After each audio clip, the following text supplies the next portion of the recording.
Hello, welcome to interest.co.nz. I'm David Hargreaves with another of our double shot interviews, and today I have with me the BNZ Chief Economist Tony Alexander. Hi Tony. G'day Dave. And plenty to talk about in terms of interest rates and housing, and perhaps start with what's been happening recently. We've seen a number of the major banks firming up their longer term fixed rate mortgages. What's at play here, and what do you see happening over the next 3 to 6 months?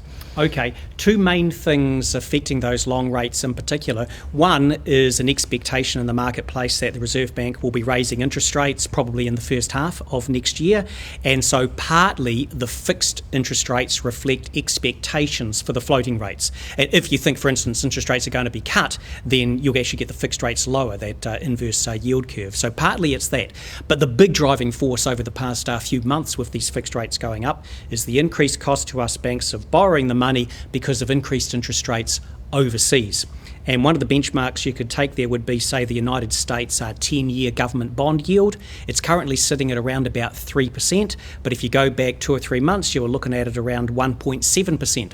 So that's increased quite substantially, and that's because of, number one, you've got some reasonable data appearing on the US economy. Nothing particularly strong, but it's reasonable, and it's reasonable enough for people to talk about the Federal Reserve engaging in their tapering exercise, less printing of US dollars, fewer US dollars looking for a home, fewer dollars investing in fixed assets. So that means fixed interest rates, the interest rates rising in the States because of this Fed tapering exercise being anticipated. It hasn't even started yet, but it's already had a big impact on their currency, share market, interest rates, and that's the key reason why our fixed rates have gone up so far. In terms of where they go, it's a relative no-brainer. Unless we get foot and mouth, unless the world economy falls over, and the data most recently are actually the opposite, they're improving out there in China, UK, Europe, US, etc. Unless that happens, these interest rates go up. And it's simply a question of trying to pick where is the peak going to be, what will the levels be, how fast will interest rates go up. And the very strong warning I would give everybody there is no one in New Zealand and probably any other country for the past 5 years has a record of any accuracy in forecasting interest rates. They're going to go up, and the tendency at the start of these interest rate cycles is to underestimate how high they are going to go. So we would have a warning there on what we might end up with. So, within the 3 to 6 months before the Reserve Bank actually starts moving on interest rates, would you still expect to see our rates, bank rates, mortgage rates moving up? I would expect to see the fixed rates moving up, probably not the floating rates, because the prime determinant of the rate there is the Reserve Bank's cash rate, essentially. But as far as the fixed rates go, I would expect some increases, maybe not as much as we've just seen recently, but I expect to see the fixed interest rates rising. So the comment I make now would be the same I've been making, I guess, for the past 3 to 6 months. If you are looking at moving some of your interest rate exposure from floating into fixed, then the incentive is to move sooner rather than later. Of course, I've been saying that for about 4 years, and it's sort of taken some time before the fixed rates have risen, look like they're going to stay up, and then thirdly, look like they're going to keep rising. But I really do think that's the point we're at now. If we weren't, it would be because the Fed don't think the US economy is great enough to start their tapering, but they do, and so that's going to feed through to our rates edging up. So in the hypothetical situation, if you yourself were looking at getting a mortgage now, what sort of composition would you be looking for your mortgage? Yeah, I'll be looking for somebody offering maybe some sort of discounted rate in the 3 to 5 year area. Hey, they've just gone up, so whatever I'm doing now is going to be more expensive than 2 weeks, maybe 6 weeks or so ago.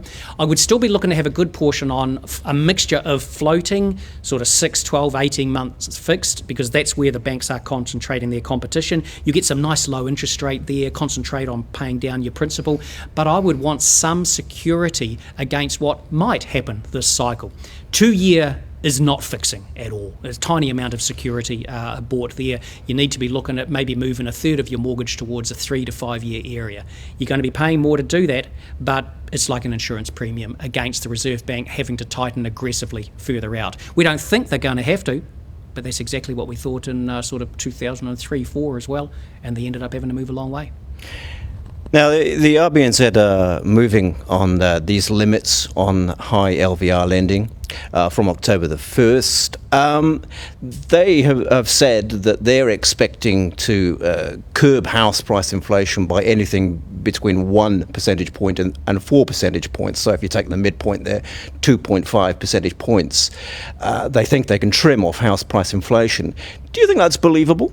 Not really believable, no. I've never seen anybody plonk in front of me what I consider to be a good model for forecasting interest rates. I've seen some pretty sophisticated stuff over the past couple of decades, and it's been completely wrong. It's wrong in terms of people not knowing what the migration flows are going to be. It's wrong because you never know for any interest rate cycle exactly what the degree of sensitivity of people is to interest rates that particular cycle. And if there's a firm expectation out there that prices are going to rise, then people won't worry about the interest rates too much for a while. And I think the key element this time around is not so much people thinking house prices are going to rise a long way. I'd suggest it's very, very strong awareness there is a shortage of houses. This is what I've been saying now for 5 years, and maybe from about 2 years ago people started to accept it. And that shortage of construction, especially in Auckland, is not going to be alleviated for a great number of years. If you look on average over the past 10 and 20 year periods, on average each year in Auckland you've got about 7,500 consents being issued for new dwellings. We're still only running at 5,500 at the moment, but already even down in Wellington, people in the construction sector are saying to me, I can't get the plasterers, the electricians, the builders generally, and this is with still below average construction overall. Christchurch is now ramping up in terms of their residential, non-residential infrastructure construction, Auckland as well. And one impact of the rules being introduced by the Reserve Bank there is for some young buyers who are looking at purchasing up in Auckland, they won't be able to afford it, or they will be maybe one of the ones that doesn't get the money from the bank. They're going to look at another part of the country. The rules will actually accelerate, I think, the spread of house price gains a bit out of Auckland to other parts of the country. So look, it will dampen down Auckland to a little bit, but when I throw in the rising construction costs, the shortage of workers, the migration boom that appears to be underway, the fact that about 50% of migrants go to Auckland, it says to me the prices are going to keep rising, and maybe somewhere down the track somebody can definitively figure out what the impact will be, but I'll be surprised if it's as much as 2.5–3%.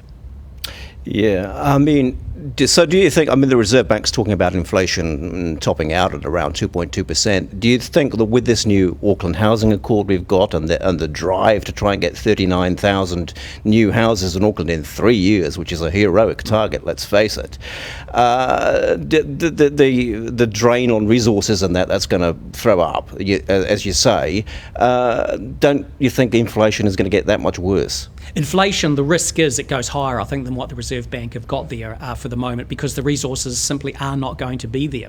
We've already got from a survey from the NZIER, for instance, showing above average difficulties for employers in getting skilled employees and average for unskilled employees. But this is with the unemployment rate still at 6.4%. The average unemployment rate for the past 10 years has been 4.6%. So above average unemployment, but worse than average trying to find a skilled person. Well, imagine once the labour market, the economy's going a bit stronger, the labour market's churning a bit more quickly, so the jobs growth picks up more than the 0.7% we've seen in the past year. The people simply are not going to be there, in particular in that construction sector. You've got nil in Buckley's chance, as the Aussies would say, of this 39,000 extra houses being built in Auckland in the next 3 years. It's simply not going to happen. I certainly applaud all the efforts being made to free up land, to speed up the consenting process, etc.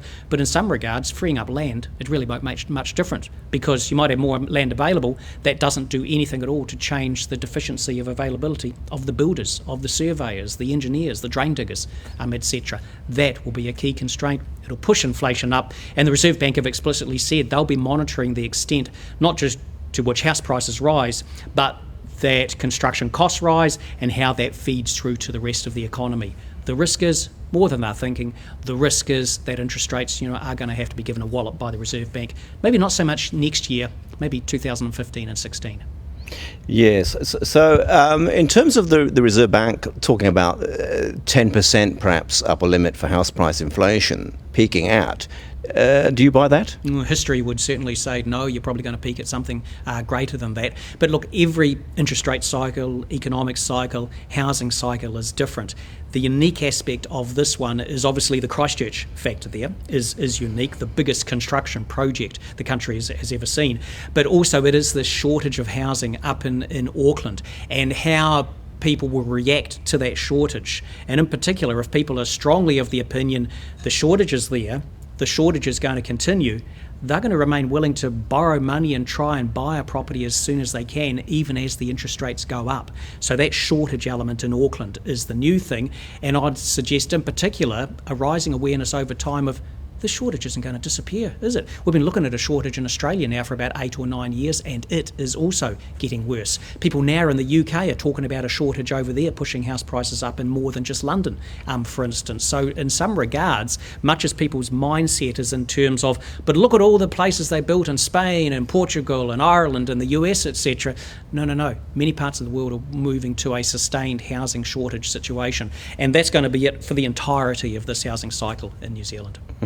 And just in terms of where mortgages might end up, you have said previously that you're looking at this cycle, maybe 3 to 4 years of floating rate mortgage top whack, maybe about 8.5%. Do you still go with that, or are you kind of revising that upwards? No, not revising that upwards, because if you look at most people's forecasts out there, they have the cash rate going from 2.5% to about 4.5%, so extra 2%. So an extra 2% on most floating rates, which are 5.5 to 6. So what have you got then? 7.5 to 8. I've allowed for the traditional underestimation we do of interest rates, so that gives me my 8 to 8.5% floating mortgage rate, or 8.5% if somebody's going to be a bit pedantic and say, oh, you didn't say 8% last time. I think there's upside risk out there, and that's why if I were a borrower, I would be looking at some of that 3 to 5 year fixed interest rate, coverage basically. 2 years isn't going to really give you protection against that. But be in no doubt, we don't even know what in the next few days the Federal Reserve is really going to say about their tapering exercise. We don't know how rapidly they will cut back on printing money in the United States. We don't know when they will start raising interest rates in the United States, the UK, Australia, Japan, Europe. So how can we really be massively confident about when we'll start raising interest rates in New Zealand, how rapidly they'll go up, and what peak they will get to? My key point I emphasise in all my publications is uncertainty is still through the roof out there in the world economy. And when you've got massive uncertainty, it pays to try and lock down some of your variable costs. So even if I didn't have the suspicion that there's a bit more inflation out there down the track than people are thinking, I would still be personally talking in terms of myself maybe taking out some fixed interest rate cover. Okay, plenty to think about. Okay, thank you very much, Tony Alexander. I'm David Hargreaves for interest.co.nz.